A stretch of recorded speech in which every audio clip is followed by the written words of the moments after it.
తెలంగాణలో కాంగ్రెస్ ప్రభుత్వం కొలువుదీరిన తర్వాత ఎన్నికల్లో ఇచ్చిన హామీల అమలు దిశగా అడుగులు వేస్తుంది. ఇప్పటికే మహాలక్ష్మి పథకం కింద మహిళలకు ఫ్రీ బస్సు సౌకర్యం కల్పించి, చేయూత పథకంలో భాగంగా రాజీవ్ ఆరోగ్యశ్రీ పరిమితిని 10 లక్షల రూపాయలకు పెంచింది. ఇక మిగిలిన గ్యారంటీల అమలుకు ప్రజల నుంచి దరఖాస్తులు కూడా స్వీకరించింది ప్రభుత్వం. ప్రజాపాలన పేరుతో ప్రత్యేక కార్యక్రమం నిర్వహించి ప్రజల నుంచి అప్లికేషన్లు స్వీకరించగా ప్రస్తుతం డేటా ఎంట్రీ ప్రాసెస్ జరుగుతుంది. ఇక ఈ నెల ఆసరా పెన్షన్లు ఇవ్వాల్సి ఉండగా వాటి కోసం వృద్ధులు, వికలాంగులు, ఒంటరి మహిళలు ఎదురుచూస్తున్నారు.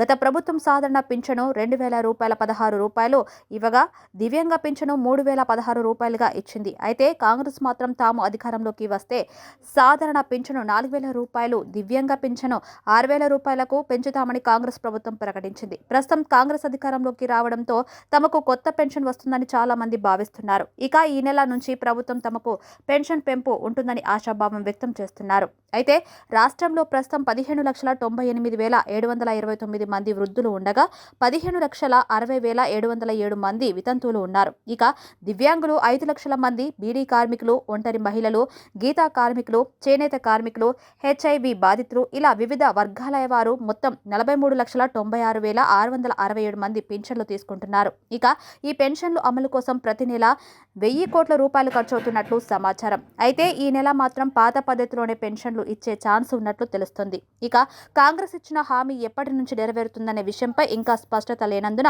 పాత తరహాలోనే పెన్షన్లను విడుదల చేయనున్నట్లు సమాచారం.